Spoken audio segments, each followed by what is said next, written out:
Jagan craze ఏమాత్రం తగ్గలేదు. ఎవడైనా మనిషి అన్నాడు, మృగజాతి పుట్టాడు తప్ప ఇదిగా తప్ప ఎవరైనా మనిషి అన్నాడు విపత్తుల్లో వినుకొండలో ఒక సంచలనం జరిగితే జగన్ క్రేజు ఏమాత్రం తగ్గలేదు అని ఎక్కడైనా ఏ పేపర్లోనే వేస్తారా, ఏ టీవీలోనే వేస్తారా? ఒకసారి యూట్యూబ్లో తొంగి చూడండి ఒకసారి. అది ఎంతవరకు సమంజసం? ఇందుకు గత అతను ఓడిపోయింది, ఇందుకు గత అతను 11 సీట్లు వచ్చింది. ఇంకొకటి మూడో సినిమా లోపల పోయాడు, లోపల డ్యాన్స్ వేస్తుంది, లోపల గుండెకాయ కొట్టుకుంటుంది. జగనన్న జగనన్న జనమంతా నీ వెంటే. జగన్ ఉంటే ఆడిపోయినారు. జనమంతా నీ అంటుంటే 11 సీట్లు ఎందుకు వచ్చినాయి నీకు? ఆడ కూర్చున్నాడు, ఆడ కూర్చోకొని వాళ్ళందరినీ పెట్టుకొని మైండ్ చెడిపింది ఆ మనిషికి.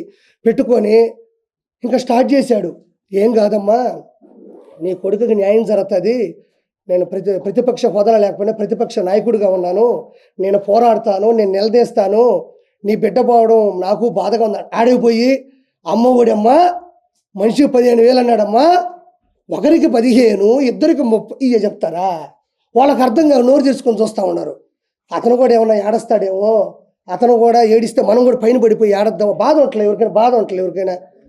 మనం కూడా అమ్మ నాయన చచ్చిపోయినప్పుడు తట్టకని ఎవరిని వస్తే పైన పడి ఏడ్చేస్తాం.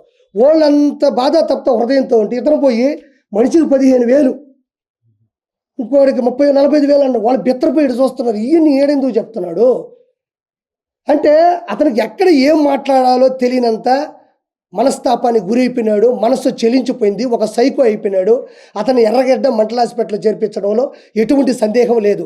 DNA టెస్ట్ తర్వాత జగన్మోహన్ రెడ్డి మానసిక టెస్ట్ కూడా చేయాలా, ఇది 100% అయిపోయింది. అక్కడికి పోయి ఎవరైనా అమ్మఒడి గురించి మాట్లాడతారా? దాని తర్వాత బయటకు వచ్చాడమ్మా, బయటకు వచ్చినప్పటి నుంచి వణకుతున్నాడు ఆ మనిషి. ఎందుకంటే అక్కడ ఉండేది ఒక సాక్షి మాత్రమే కాదు కదా, 100-150 ఛానళ్ళు ఉన్నాయి. ఎవరు ఏమడగతారో ఏది అడిగితే మనం సమాజం చెప్పండి టకటకటకి పెట్టేశాడు అంతే. ఇంకా టకటక 1 by 1 వెళ్తున్నాడు. ఇది తప్పు. కళ్ళు మూసు కళ్ళు తెరిస్తే మన ప్రభుత్వం వచ్చేస్తుంది. రాష్ట్రపతి పాలన కావాలా, ఈవీఎం ట్యాంపరింగ్లు, ఫస్ట్ ప్రత్యేక హోదా కావాలా, తర్వాత ప్రతిపక్ష హోదా కావాలా, తర్వాత ఈవీఎం ట్యాంపరింగ్లు, ఆ తర్వాత కళ్ళు మూసి కళ్ళు తెరిస్తే 5 సంవత్సరాలు అయిపోతాయి. ఆ తర్వాత రాష్ట్రపతి పాలన కావాలా.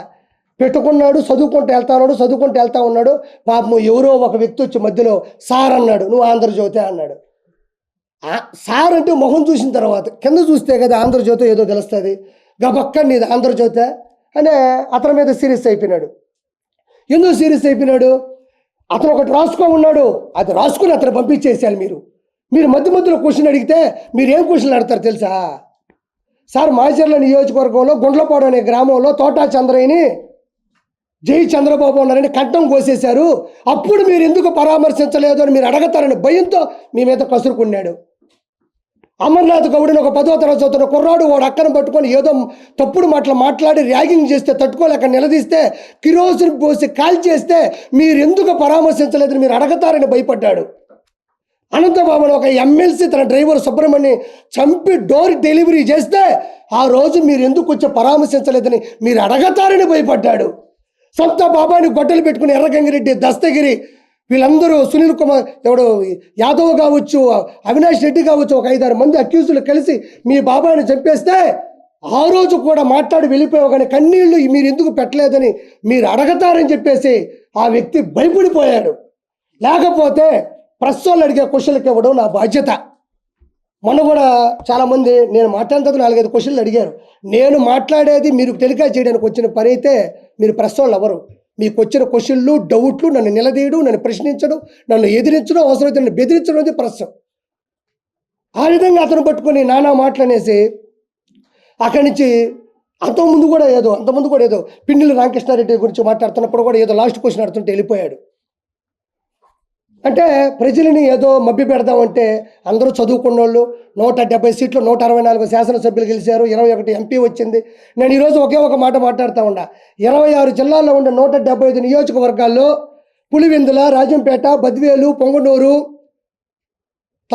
తంబాలపల్లి, తర్వాత వచ్చేసి దర్శి, ఎర్రగొండపాలెం, మంత్రాలయం, ఆలూరు, పాడేరు వరకు 11 నియోజకవర్గాలు మాత్రం ఎందుకు గెలిచినావు?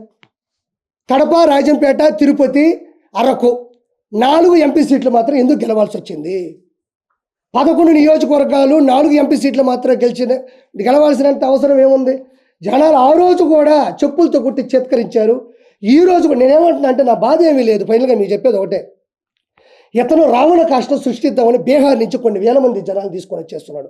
నేను ఆ రోజు కూడా కొత్తగా ప్రెస్ మీట్ పెట్టిన ప్రతిదీ జరిగింది. 140 నుంచి 160 సీట్లన్నా, వేమిరెడ్డి గారు గెలుస్తారన్నా, పవన్ కళ్యాణ్ గారు భారీ మెజారిటీతో గెలుస్తారన్నా, తిరుగులేని మెజారిటీ కూటమి గెలుస్తారని చెప్పిన జగన్మోహన్ రెడ్డి వెంకటేశ్వర స్వామి చేత కాలుతో తన్నించబడతాడని కూడా మీకు చెప్పిన.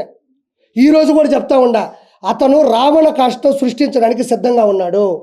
అంటే మధ్యంతర ఎన్నికలు అంటే ఏమంత అవిశ్వాసం జరిగింది, ఏమంత అవిశ్వాస తీర్మానం ఉంది, ఏమంత ఒక వ్యక్తి, ఒక రషీద్ అనే కుర్రాడు, ఒక జలాన్ అనే కుర్రాడు, ఇద్దరు ముస్లిం మైనారిటీ సభ్యులు ఇద్దరు కూడా ఆల్రెడీ వైఎస్ఆర్సీపీలో ఉన్నోళ్ళే. వాళ్ళు వైఎస్ఆర్సీపీలో ఉన్నారు, ఫోటోలు దిగుతున్నారు. వాళ్ళు ఒక 5-10 సంవత్సరాల నుంచి కూడా గొడవలు పెట్టుకొని పెట్రోల్ మీద వాళ్ళ బైక్ మీద ఇతను దాడి చేయడం, వాళ్ళ చెల్లిని ఇతను ఏదో అనడం, వాళ్ళ మీద కూడా ఎఫ్ఐఆర్లు కూడా ఆల్రెడీ బుక్ అయ్యి ఉండే స్థానికంగా కూడా వినుకొండలో. ఇవన్నీ ఉన్నప్పుడు జగన్మోహన్ రెడ్డి ఒకటి చేయాలి, రావాలి, అమ్మ మేము ప్రశ్నిస్తాం, మీకు న్యాయం చేస్తాం, మీకు చనిపోయిన దానికి మేము బాధపడుతున్నాం, డబ్బులు ఇప్పిస్తామని చెప్తాం. వచ్చి రాగానే ఇది చేసింది టీడీపీ వాళ్ళిద్దరూ వైఎస్ఆర్సీపీ అయి ఉంటే, నీ కార్యకర్తలు అయి ఉంటే, వాళ్ళకి పడకపోతే వాళ్ళు చచ్చిపోయినా కూడా ఒక మనిషిని విడదీసి టీడీపీలు వేస్తావా? అది ఎంతవరకు సమంజసం? అదేమన్నంటే ఫోటో దిగు, ఏమయ్యా నేను కూడా ఒక బర్త్డే చేసుకుంటా, 10 మందిని పిలిస్తే 20 మంది వస్తారు, వాళ్ళు వచ్చి నాతో ఫోటో దిగి నోట్లో కేకు పెట్టినప్పుడు నోరు మూసుకుని ఉంటాను. నేనా నోరు తెరుస్తాను కదా? నోరు తెరిగినా అది సభా మర్యాద కదా? నోరు తెరిగినా వాళ్ళు ఏమన్నా చెప్పండి, ఏమన్నా ఎమ్మెల్సీయా, జడ్పీటీసీయా, ఎంపీటీసీయా, లేకపోతే వాళ్ళు ప్రధాన కార్యకర్తలా, లేకపోతే మీ చేత సభ్యత్వం తీసుకున్న వాళ్ళు వైఎస్ఆర్సీపీ టీడీపీ అని చెప్పడానికి, లేకపోతే ఇంతకుముందు ఎమ్మెల్యేలా, లేకపోతే ఒక స్పోక్ పర్సన్సా, లేకపోతే అంతర్జాతీయ ప్రధాన కార్యదర్శులా, వాళ్ళని వీళ్ళు టీడీపీ అని చెప్పడానికి వాళ్ళు చేసినటువంటి ప్రోత్సాహంగా ఉన్నటువంటి వాళ్ళకు ఉన్నటువంటి పదవి ఏంది? వాళ్ళు సామాన్యంగా ఎవరుంటే వాళ్ళ జోలికి వెళ్ళేవాళ్ళు. కాబట్టి ఆ విషయంలో కూడా వాళ్ళిద్దరు వైఎస్ఆర్సీపీ కార్యకర్తలు, వాళ్ళు కొట్టుకున్నారు, చనిపోయినారు.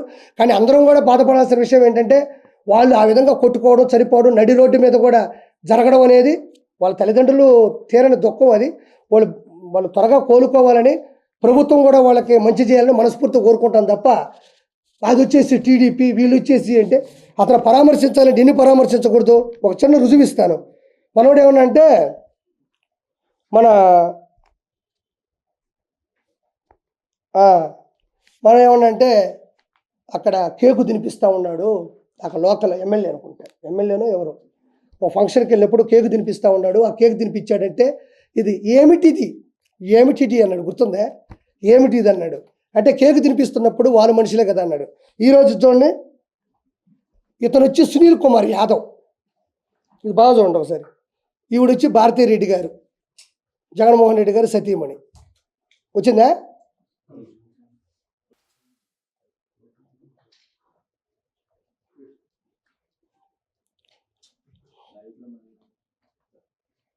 ఓకేనా? అంటే ఈ సునీల్ కుమార్ యాదవ్ అనే వ్యక్తి ఎర్రగంగిరెడ్డి, దస్తగిరి, భాస్కర్ రెడ్డి, తర్వాత అవినాష్ రెడ్డితో పాటు మన వివేకానంద రెడ్డి గారిని చంపిన కేసులో ప్రధాన నిందితుడు. ఆల్రెడీ అతని మీద కేసు ఫైల్ ఉంది, ఎప్పుడు జైలుకి వెళ్తారో తెలియదు. ఈ సునీల్ కుమార్ యాదవ్ అనే వ్యక్తి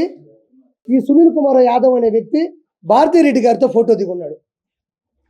ఇదే సునీల్ కుమార్ యాదవ్ అనే వ్యక్తి అవినాష్ రెడ్డితో కూడా ఫోటో దిగున్నాడు. మీరు కాబట్టి ఫేస్బుక్లోకి వెళ్ళి చూసుకోండి. అంటే ఈ సునీల్ కుమార్ యాదవ్ అనే వ్యక్తి వైఎస్ వివేకానంద రెడ్డి గారి హత్యలో ప్రధాన నిందితుడిగా ఉంటే, ఇప్పుడు ఈ మర్డర్ చేయించింది జగన్మోహన్ రెడ్డి గారి సతీమణి. ఆ సినిమాలు చెప్తారు, పోకిరి సినిమాలో నేను అమితాబ్ బచ్చన్తో తీసుకున్న ఫోటో ఉంది, సచిన్ గారితో తీసుకున్న ఫోటో ఉంది. నాకు వాళ్ళకి ఏ సంబంధం ఉండదు, కానీ వాళ్ళకే నాకు ఈ సంబంధం లేదని తెలియడానికి 30 సంవత్సరాలు పడుతుంది. అప్పుడు నేను ఆ కేసు ఎట్టని కొట్టిస్తేస్తున్న పరిస్థితి తప్ప, ఆ సునీల్ కుమార్ యాదవ్ భారతిరెడ్డి గారితో ఫోటో దిగున్నాడు, అవినాష్ రెడ్డి గారితో ఫోటో దిగున్నాడు. అంటే ఫోటోలు దిగితే అది ప్రథమ సాక్ష్యమా? ఫోటో అనేది ఏముందండి, ఒక పిక్చర్. అది వాళ్ళందరూ బెంగళూరు ప్యాలెస్లో కూర్చొని మంచి ఓటకా వేసుకుంటా తాగతా, ఎవరైతే చచ్చిపోతే చెప్పండి, శవం అని పెడితే చెప్పండి, కార్లు వేసుకొని వచ్చేస్తా, అక్కడ మాట్లాడేస్తా అంటున్నాడు జగన్మోహన్ రెడ్డి.